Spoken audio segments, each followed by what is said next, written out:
नमस्कार। आज से हम सूर्य पर्वत पर बनने वाले चिन्हों के बारे में बात करना चालू करेंगे। आज स्टार्टिंग जो है, आज का जो मेन टॉपिक है वो सूर्य पर्वत पर नक्षत्र या स्टार चिन्ह का क्या मायने हैं, वो क्या संकेत देता है, उससे हमको क्या प्लस और माइनस जीवन में मिलने वाले हैं। आज इन्हीं बिंदुओं पर हम बात करेंगे।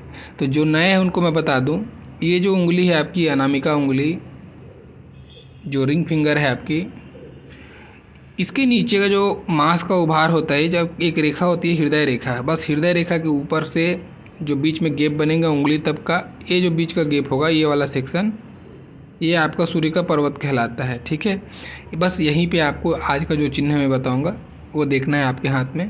अगर ये चिन्ह है तो जो भी फल इसमें मैं बताऊंगा वो आपके साथ जीवन में घटित होता हुआ आपको दिखेगा। तो बात करते हैं अपने मुख्य बिंदु पर। देखिए, स्टार का चिन्ह होता कैसे है। इसमें स्टार के चिन्ह में 3 रेखाएं होती हैं। ऐसी 3 रेखाएं एक दूसरे को एक ही पॉइंट पर जब काटती हैं तो ये होता है स्टार का चिन्ह। ठीक है, इसमें ध्यान क्या देना है, जैसे अब ये और ये काटा, अब इसको तीसरा वाला आगे काटा, वो बहुत बड़ी रेखा है। अब इनमें क्या देखेंगे आप, ये दोनों तो 19-20 का अंतर, लेकिन ये बहुत ज़्यादा अंतर हो गया लंबाई में, तो ये फिर स्टार का चिन्ह आपका नहीं है। ठीक है, ध्यान ये रखना है आपको कि तीनों जो उसकी रेखाएं हैं उनकी लंबाई में 19-20 का अंतर चल सकता है, लेकिन बहुत ज़्यादा अंतर है तो फिर वो स्टार नहीं है। फिर वो आपका क्रॉस ही कंसिडर करके आप चलें तो ज़्यादा सही है। वो फिर आपको उसका फल नहीं आएगा, स्टार चिन्ह वो नहीं पकड़ेंगे आप। ठीक है, तो स्टार का चिन्ह ऐसा होता है। कभी कभी किसी के हाथ में ऐसा भी स्टार देखने को मिलता है जो हम ड्रॉ करके बता देते हैं यहाँ पे। ये इस टाइप का भी चिन्ह अगर मिलेगा आपको तो ये भी आपको स्टार का चिन्ह है। ये 2 प्रकार से बनता है, या तो ऐसा बनता है या ऐसा बनता है। ये बहुत रेयर ऐसा देखने को मिलेगा, लेकिन बनता है, बहुत लोगों के हाथ में ऐसा भी चिन्ह बनता है। ठीक है, तो ये भी स्टार है। तो देखिए, सूर्य पर्वत पर स्टार के मायने क्या है, क्या फल क्या है, पहले वो मैं बता दूँ। हाँ, इसमें ज़रूर आपको ध्यान रखना है कि पर्वत की स्थिति कैसी है। पर्वत की स्थिति, पर्वत मतलब उभार की स्थिति, जो आपके हाथ में अभी जो मैंने बताया, यहाँ पे जो आपका जो उभार बन रहा है वो उभार की स्थिति कैसी है।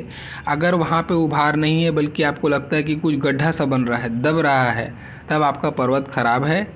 ठीक है, और अगर पर्वत समतल है या फिर आपको उभार जैसा लगता है तो फिर आपके लिए अच्छा फल देगा। जितना अच्छा है, उभार होगा तो ज़्यादा फल मिलेगा, समतल होगा तो कम फल मिलेगा, और दबा हुआ होगा तो उसके नेगेटिव फल मिलेंगे। पॉजिटिव तो भूल जाइए। ठीक है, तब तो फिर अशुभ हो गया, वो स्थिति अशुभ है। ठीक है, अब हम बात करते हैं इसके पॉइंट्स पे। ऐसे लोग बहुत परिश्रमी होते हैं। पहला अगर हम पॉइंट बोलें तो ऐसे लोग बहुत परिश्रमी होते, बहुत मेहनती होते हैं। ये इनका जो फोकस है, जो इनका गोल है जीवन में, जो लक्ष्य है, इनको बहुत क्लियर होता है कि मुझे यहाँ पे जाना है, और उसको जाने के लिए इनके में जो आत्मविश्वास है और जो इनका परिश्रम है वो देखने लायक होता है। बहुत मेहनती होते हैं, जब तक कि पा न लें, हासिल न कर लें, ये अपने लक्ष्य में भिड़े रहते हैं। तो ये मेहनत का गुण और परिश्रम का गुण, और ऐसी मेहनत परिश्रम रहती है, बड़े तार्किक, और इनको आप डिगा नहीं सकते। ऐसे लोगों को आप डिगा नहीं सकते, हिला नहीं सकते, इनको पथभ्रष्ट आप नहीं कर सकते, इनको आप नहीं रोक सकते इनके लक्ष्य पे जाने से। बड़े ही एकाग्र होकर ये काम करने वाले लोग होते हैं ऐसे लोग। ठीक है, दूसरा चीज़, इनको भूमि से बहुत लाभ होता है। भूमि अपने जीवन में ज़रूर हासिल करते हैं, लैंड प्रॉपर्टी हासिल करते ही करते हैं, और साथ में या फिर लैंड प्रॉपर्टी से धन भी कमाते हैं, ऐसा भी कर सकते हैं। ठीक है, लैंड प्रॉपर्टी से धन या लैंड का प्रॉपर्टी, इनके मतलब इनके सौभाग्य में लैंड का प्रॉपर्टी रहेगा ही रहेगा। और ये धार्मिक भी होते हैं। ऐसा नहीं है कि ये बिल्कुल मेहनत के पीछे लगे रहेंगे, भगवान को नहीं मानेंगे, ऐसा नहीं। ये बहुत धार्मिक भी होते हैं। तो धर्म, भूमि और आपका जो आपका इन सारी चीज़ों से ये धन कमाते हैं। ठीक है, ऐसे लोगों का मेहनत करने के कारण से अपना स्वास्थ्य खराब हो, ऐसी स्थिति नहीं। ये बड़े ही अच्छे स्वास्थ्य के धनी होते हैं, इनका स्वास्थ्य बहुत तगड़ा होता है। इनका स्वास्थ्य के भी धनी होते हैं, मेहनती होते हैं, और भूमि वगैरह से धन कमाते हैं, धन की प्राप्ति करते हैं, धर्म की रक्षा करते हैं, धर्म के खिलाफ बात नहीं करते, धर्म को बढ़ावा देने की तरफ में जाते हैं। इनके जीवन में बहुत इनको मान सम्मान मिलता है, क्योंकि स्टार जो होता है ना, ये ऊर्जा का विस्फोट है। ठीक है। ये अचानक से उस संलग्न ऊर्जा को विस्फोट करता है, बहुत तीव्र गति से बढ़ा देता है। तो सूर्य अपने मान सम्मान का कारक है, अपने अंदर में आत्मविश्वास का कारक है, ठीक है, आपके आत्मसम्मान का भी कारक है। तो इनके गुणों में ये बढ़ाता है। तो ये क्या करेगा, ऐसे लोगों को जीवन में बहुत मान सम्मान, बहुत प्रतिष्ठा, बड़ा पद, ये उच्च पद को भी दिखाता है। आपको अगर ये नौकरी करता है सरकारी तंत्र में, क्योंकि सूर्य सरकार का प्रशासन का कारक है, तो जाहिर सी बात है सरकारी नौकरी में जनरली देखे जाते हैं ऐसे लोग उच्च पद पर। या फिर व्यापार पे मिलेंगे आपको, बहुत बड़े स्तर के व्यापारी आपको ऐसे लोग मिलेंगे जिनको आसपास के लोग नाम से जानते हैं। ऐसी छवि प्रतिष्ठा को ये बताता है। समस्त प्रकार के भौतिक सुखों को ये देता है, ये चिन्ह। इनको भौतिक सुख, हर प्रकार का भौतिक सुख मिलता है। अब ये तो बहुत अच्छी अच्छी बातें मैंने कर दी, है ना। अब यहाँ पे ध्यान क्या देना है, अभी मैंने स्टार एक जगह पे ड्रॉ करके आपको बता दिया। इस स्टार के अपने अलग अलग फल हैं, जैसे मैं बता दूँ। देखिए, जैसे मैंने कहा ये आपकी हृदय रेखा है, ठीक है। अब यहाँ से लेके यहाँ तक का जो पूरा एरिया है, ये अगर मैं बॉक्स ड्रॉ कर देता हूँ, इसको एक बॉक्स के रूप में समझिए। ये पूरा का पूरा एरिया सूर्य का पर्वत है, ठीक है। ये एरिया हो गया सूर्य का पर्वत। अब अगर सेंटर पे है तो मैंने जो भी चीज़ें भी बताई है ना, ये चीज़ों का गुण आपको या फल आपको ज़रूर मिलेगा। लेकिन अब कुछ चीज़ों में परिवर्तन होगा। जैसे मान लीजिए अभी यहाँ पे है बिल्कुल सेंटर, बिल्कुल सीमा पर कहने का मतलब ये बुध का, ये यहाँ बुध का क्षेत्र होगा, ये वाला क्षेत्र, ये वाला क्षेत्र होगा सूर्य का। तो अपने को क्या देखना है, अब दोनों का इफेक्ट, तो इसको सेंटर पे होने के कारण से दोनों का इफेक्ट आएगा। बुध का भी इफेक्ट आएगा, ये बुध है आपका, ये आपका सूर्य है, ठीक है। दोनों का इफेक्ट आ रहा है ना ये मिलान के क्षेत्र में। तो ऐसे लोगों का क्या होता है, अगर यहाँ पे आपको स्टार है, जहाँ मैंने राइट क्लिक किया है, ये ऐसा टिक किया है जहाँ पे, अगर वहाँ पे स्टार है मिलान क्षेत्र पे, सीमा क्षेत्र पे, तो ऐसे लोगों का उच्च वर्ग के लोगों से या प्रतिष्ठित व्यक्तियों से या कोई सरकारी तंत्र में बैठे उच्च नेता जो मंत्री मिनिस्टर होते हैं, ऐसे लोग से संपर्क मिलके जीवन में तरक्की करते हैं, मान सम्मान कमाते हैं, उनसे जुड़ के मान सम्मान कमाते हैं या उनके कारण से मान सम्मान कमाते हैं। यानी कि अपने से औकात में बड़े लोगों से इनका संपर्क होना ही होना है, ऐसा आप इसको समझ के चलिए, ठीक है। दूसरा चीज़, अगर ये आपको लगेगा कि बिल्कुल आपको ऐसे यहाँ मिला, बिल्कुल सेंटर पे, यहाँ पे सेंटर पे मिला, तो ये बहुत अच्छा चिन्ह है। ऐसे लोग अपनी जवानी पे, देखिए इसको 3 सेगमेंट बांट लीजिए। यहाँ से अगर ये आपका कम उम्र का, ये जवानी का, और ये बुढ़ापे का, ऊपर जाएंगे तो बुढ़ापा समझ लेना आप, ठीक है उसको। तो जितना ऊपर में अगर जाके स्टार मिलते हैं, मान लो सपोज ये उंगली के पास में, अब ये उंगली है, उंगली का जो तीसरा जो पोर होगा उसके नीचे में आपको अगर स्टार बनता हुआ दिखता है, यहाँ पे मान लो स्टार बनता है यहाँ पे, ठीक है, यहाँ पे स्टार बनता है, तो होगा क्या, तो ऐसे लोगों को जीवन में, क्योंकि ये तो प्रॉमिस करता है कि आपको मान सम्मान, प्रतिष्ठा और बहुत बड़ी लेवल की प्रतिष्ठा को ये अंकित कर रहा है, ठीक है। तो अब क्या करेगा ये, अब आपको बुढ़ापे के लेवल में अगर सफलता मिलता है मान लो यहाँ पे, तो आप जीवन में जाहिर सी बात है खूब मेहनत करेंगे। परिश्रम का गुण तो आपको देता है। अपने लक्ष्य को हासिल करने के लिए आपने जीवन भर मेहनत किया और कब मिला आपको, जाके बुढ़ापे में। तो अब आप समझिए इसको अच्छा बोले या बुरा बोले, आपके ऊपर छोड़ता हूँ मैं। ये बचपन से ही अपने लक्ष्य को हासिल करने के लिए बेताब बैठे रहेगा, पूरी ज़िंदगी मेहनत करेगा, फोकस पे लगे रहेगा, अपना घर गृहस्थी का सुख त्याग देगा, ठीक है। तो ऐसे लोग जो है सुखी नहीं देखे जाते। भौतिक जीवन की सारी सुख सुविधा, लग्जरीज, गाड़ी वाड़ी, सब मान सम्मान, प्रतिष्ठा सब मिलेगा इसको, नो डाउट, लेकिन इसका पर्सनल लाइफ चला जाता है। क्यों? क्योंकि अपने लक्ष्य की तलब में ये बेताब रहता है, उसमें ही चला जाता है। तो बुढ़ापे में ज़रूर हासिल करता है, लेकिन तब तक इसकी पर्सनल लाइफ, इसकी जो वैवाहिक जीवन है, अपने परिवार के प्रति जो दायित्व है, वो अच्छे से निर्वाह नहीं कर पाता, तो ये नेगेटिव हो जाता है। अभी देखिए स्टार का इतना अच्छा गुण होने के बाद भी ये कितना घातक गुण हो गया, अवगुण हो गया इसमें, ऐसे उसको समझना है आपको, ठीक है। हाँ, लेकिन अगर यही स्टार नीचे तबके में मिलेगा आपको, यानी अर्ली एज में मिलेगा, यहाँ पे बिल्कुल मिल गया, यहाँ पे मिल गया, तो और क्या चाहिए। बचपन जैसे वो अपना 12th करके गया, अपनी प्रारंभिक शिक्षा उसने हासिल की, उसके बाद में वो बहुत अच्छा नाम कमा लेगा, बहुत जल्दी रिकॉग्निशन मिल जाएगा उसको, जीवन में बहुत मान प्रतिष्ठा हासिल करेगा, ऐसे उसको जाके देखना है। अब अगर एक केस और आता है, इसमें कंफ्यूज नहीं होना है, ठीक है, ध्यान रखिएगा।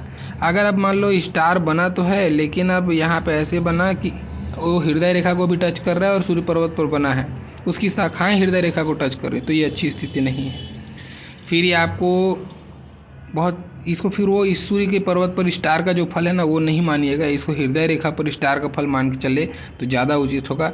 ये आपकी अचानक से कुछ एक्सीडेंट, कोई चोट चपेट, कोई सदमा, कोई बड़े नुकसान की तरफ में इंडिकेट करेगा, ठीक है। ये बुरा चिन्ह है, इसको ध्यान रखना, टच नहीं होना हृदय रेखा से, नहीं तो ये पूरा नेगेटिव हो जाएगा, एक भी पॉजिटिव बात नहीं होगी इस पर फिर, ठीक है। हाँ, ये ज़रूर बोलूँगा। अब एक स्थिति और आती है, जैसे कि मान लो भीड़, ये आपकी सूर्य रेखा है, अब सूर्य रेखा पे ही आपको ये स्टार बनता हुआ दिखा। अब यहाँ में ड्रॉ अच्छे से नहीं हो पा रहा, आप समझिएगा कि वो स्टार है, ठीक है, मैं जो समझा रहा हूँ उसको समझिएगा। सूर्य रेखा पर अगर आपको स्टार मिलता है, बिल्कुल रेखा पे ही बना हुआ है, तो ऐसे लोगों के साथ में होता क्या है, ये जीवन में अचानक प्रोग्रेस को दिखाएगा। प्रयत्न तो हर कोई करता है अपने लक्ष्य को हासिल करने के लिए, जिसके पास स्टार होता है, उनको पहले से पता होता है कि मुझे इस रास्ते पे जाना है, ये चीज़ सही है। लेकिन ऐसे लोग जिस सूर्य पर्वत पर ही, सूर्य रेखा पर ही स्टार हो, अचानक से जीवन में सफलता प्राप्त करते हैं, और ये जो सफलता है एक बहुत बड़े रिस्क के बाद में मिलता है इनको, ऐसे नहीं मिलता है, एक बहुत बड़ा रिस्क ये लेते हैं उसके बाद में जाके मिलता है। और ये मैं बोल सकता हूँ रिस्क इनको सूट करता है, लेकिन इसमें भी किंतु परंतु की स्थिति है। अगर आपको सूर्य की उंगली लंबी दिखी, गुरु की उंगली से सूर्य की उंगली लंबी दिखी और थोड़ी ज़्यादा लंबी दिखी तो और ज़्यादा अच्छा है। इतनी ज़्यादा लंबी दिखी कि लगेगी शनि और सूर्य का लगभग मैच हो रहा है, मैच तो नहीं होगा, मतलब थोड़ी सी शनि की तरफ में ऐसा लगे कि टेक ओवर कर रहा है शनि को, इतनी लंबी अगर सूर्य की उंगली है आपकी और यहाँ पे स्टार है, बहुत बड़ा रिस्क लेंगे आप जीवन में, बहुत ही बड़ा जीवन में रिस्क लेंगे आप, और वो रिस्क आपको विजय करा देगा, और उसके बाद में आपको रिकॉग्निशन, मान सम्मान जरूर मिलेगा, ठीक है। ऐसे लोगों को जुआ, सट्टा, लॉटरी, ये जो चीज़ें हैं इनसे लाभ जरूर हो जाता है, लेकिन इनके चक्कर में पड़ना नहीं चाहिए। जिस तरीके से लाभ होती है जीवन में, एक बार ऐसी स्थिति भी आती है कि जितना कमाया उतना इसी चक्कर में गंवा भी देते हैं इन लोग, तो थोड़ा ध्यान रखना। बाकी अब जो मैं बताऊंगा उसको समझिएगा। अभी तक तो अच्छी अच्छी बातें हो गई, लेकिन अगर पर्वत आपका दबा हुआ है, पर्वत में ये जो एरिया मैंने बनाया था सूर्य का, अगर ये एरिया आपका दबा हुआ है, यहाँ पे आपको लगे कि फील हो कि गड्ढा सा बन रहा है, तो फिर ये बुद्धि और आपका अर्जित धन और आपका जो मान सम्मान, जो आपका सोशल इमेज है, वो सब की हानि होने वाली है। ऐसा कुछ घटना घटेगा कि आपका बुद्धि काम नहीं करेगा और अपना अपयश करा बैठोगे और धन भी जाएगा, ठीक है। ये अच्छी स्थिति नहीं है, और जीवन में आप कंगाली या जीवन में धन के लिए संघर्ष और अपयश की भागीदार ऐसा बन के आपका जीवन व्यतीत होगा। ये बहुत बुरी स्थिति है। तो आपको स्टार है सोच के खुश नहीं होना है। स्टार बहुत ही घातक चिन्ह है, हर जगह इसका शुभ फल नहीं मिलता है, ठीक है, ध्यान रखिएगा। तो अब यहाँ पे है तो दबा नहीं होना, नहीं तो फिर ये बहुत नेगेटिव साइन है। लेकिन अगर एक और स्थिति आती है, मान लो पर्वत अशुभ है। अब पर्वत अशुभ कैसे होता है, बहुत सारी रेखाओं का जाल बन रहा है, वहाँ पे कालीमा पड़ रही है, यहाँ पे ये पूरे एरिया में कालीमा आ रही है, ठीक है, यहाँ पे तिल दाग धब्बा बन रहा है। इस टाइप का जो पर्वत है, अगर वो अशुभ पर्वत कहलाता है, वहाँ पे स्टार बन रहा है, तो क्या होगा, ऑलरेडी कालीमा ने घेरा है, मान लो सपोज कालीमा पड़ रही, कालापन आ रहा है वहाँ पे, ऐसा है, तो ऑलरेडी तो वो बता रहे कि जीवन में संघर्ष करना पड़ेगा, है ना। अब वहाँ पे स्टार बन गया तो और उसको मेहनत का गुण दे रहा है। अब संघर्ष की जो सीमा है ना वो बहुत ज़्यादा हो जाएगी। अब ये बहुत संघर्ष करेगा, थोड़ा बड़ा नहीं, बेताब रहेगा। मेहनत का गुण भी दे दिया स्टार ने और बूस्ट कर दिया उसको, मेहनत करो बाबू। अब वो मेहनत करते रहेगा। अब उसके बाद में क्या, सफल ज़रूर होगा, लेकिन वो जो सफलता है उस लेवल की नहीं होगी जिस लेवल का स्टार आपको देता है, ठीक है। मध्यम लेवल की सफलता देगा, लेकिन जितना ज़रूर कर देगा कि आपकी जो कालीमा ने जो आपको घेर के रखा था, उस कालीमा से आपको ये स्टार निकाल तो देगा, लेकिन उस कालीमा का असर इतना हो जाएगा कि आपको पूरा स्टार का जो फल मिलने वाला था, सपोज़ आप करोड़पति हो सकते थे, वो करोड़पति ना होके एक अपर मिडिल क्लास तक आप आ जाओगे अपने संघर्ष और मेहनत की बदौलत। ऐसी स्थिति आपको ये कर देगा, ठीक है। तो अलग अलग स्थितियों पे अलग अलग फल है। तो आशा करता हूँ आपने ये कॉन्सेप्ट समझ गए होंगे। और अगर अच्छा लगा, सही लगा, अपने हाथ पे आजमाइए और ज़रूर बताइएगा कमेंट्स करके कि आपका क्या एक्सपीरियंस है। और जो नए हैं, जो पहली बार देख रहे हैं, प्लीज़ चैनल सब्सक्राइब कीजिए और बने रहिए पामिस्ट्री के सफ़र में। मेरा वीडियो देखने के लिए बहुत बहुत धन्यवाद। Thank you.